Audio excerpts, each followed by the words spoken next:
สบายดีเนาะวันนี้ข้าพเจ้าจะมาแนะนำเทคนิคในการเอาข้อมูลอยู่ใน Word ตัวนี้เนาะมาเชื่อมกับ Word PowerPoint ตัวนี้ซึ่งบางคนอาจจะงงอยู่ว่าเป็นยังคือประกอบเนาะ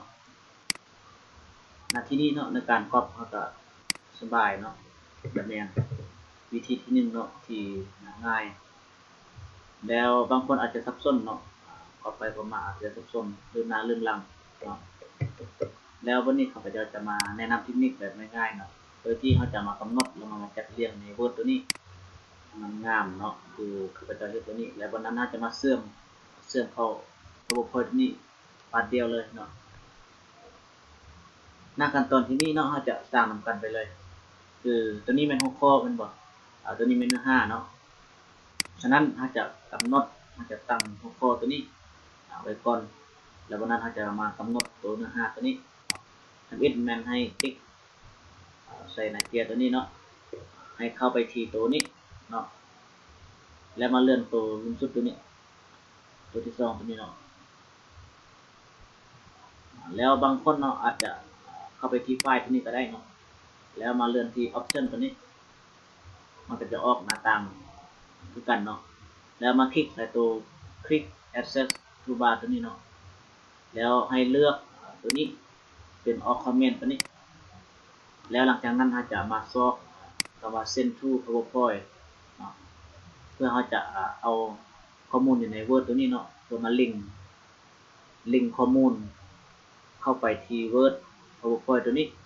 นั้นอาจจะมาซอกคำว่า Send to PowerPoint ตัวนี้เนาะหลังจากนั้นเราติ๊กใส่แล้วแอดตัวนี้เนาะแอดแล้วมันจะมีตัวนี้ตัวที่เราแอดเมื่อกี้มันจะเล่นเข้ามาอยู่ในช่องตัวนี้เนาะหลังจากนั้นก็ติ๊กเข้ามาโอเคแล้วมันจะมีฟอร์มตัวนี้ออกมาเนาะเมื่อกี้ผมมีมันบ่แล้วหลังจากนั้นเนาะเราจะเอาหัวข้อก้อนหัวข้อตัวนี้เนาะแล้วหลังจากนั้นเราจะเอาเนื้อหาใหม่ในนี้ฉะนั้นจะติ๊กอยู่ในหัวข้อตัวนี้เนาะแล้วมาเลื่อนใส่คำว่า select ตัวนี้แล้วหลังจากนั้นเนาะมาเลื่อนใส่ตัว select text with smaller formatting ตัวนี้ติ๊กใส่หลังจากนั้นเนาะมันจะท่าซี่ให้แบบอัตโนมัติเลยเนาะคือมีจับหัวข้อมันก็จะท่าซี่ให้เนาะแล้วหลังจากนั้นเรามาเลือกตัวนี้เป็น heading 1เนาะเพราะว่ามันจะเป็นหัวข้อที่1เห็นบ่ติ๊กคำว่า heading 1เนาะหลังจากนั้นหัวข้อตัวนี้มันจะให้เนาะแล้วเราเปลี่ยนเราจะเปลี่ยนเป็น สีได้ก็ได้เนาะแต่ยังจะใช้เป็นเสียงเราวันนี้มาเลือกฟอนต์แล้ววันนี้เราจะใส่เป็นหัวข้อวันนี้เนาะได้แล้ววันนี้เราจะมาเอาเนื้อหาบัดนี้เอาเนื้อหามาลิงก์เนาะเราติ๊กใส่เนื้อหาก่อนติ๊กใส่ข้างหน้าตัวนี้เนาะแล้วมาเลื่อนหาคำว่า select ตัวนี้คือเก่าเนาะมาติ๊กใส่คำว่า select text with นี่เนาะติ๊กใส่แล้วมันจะท่าซี่ให้แบบอัตโนมัติเลยเนาะแล้วหลังจากนั้นเราก็มาใส่คำว่า heading 2 ตัวนี้เนาะ heading 2 ตัวนี้ถ้าว่ามีหัวข้อย่อยอีกให้ใส่คำว่า heading 3 ตัวนี้เนาะตัวนี้เป็นเนื้อหาของหัวข้อตัวนี้เนาะอาจจะใส่เป็น heading 2ติ๊กใส่แล้วฟอนต์ตัวนี้มันจะเปลี่ยนดังนั้นเราก็มาเปลี่ยนฟอนต์คือเก่า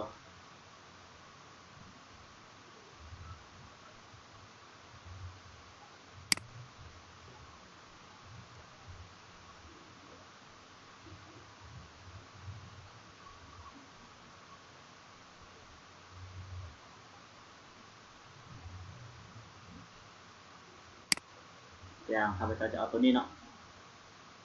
หลังจากนั้นเราจะทำการลิงก์เนาะจะทำการเชื่อมให้ติ๊กใส่ตัวนี้เนาะติ๊กใส่ปุ๊บ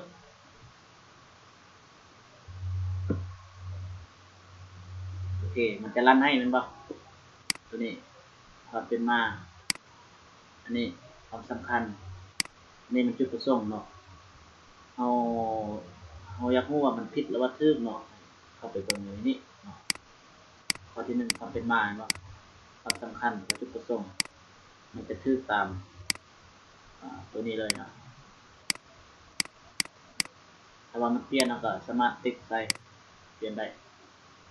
อย่างหนึ่งก็ใส่ติ๊กหนึ่งตรงนี้เนาะแล้วเปลี่ยนฟอนต์อีก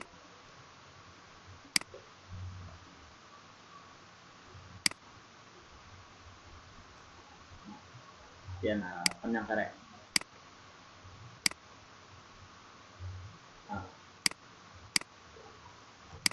เป็นว่าง่ายๆเนาะเราสามารถลิงก์บัดเดียวเลยมันจะมา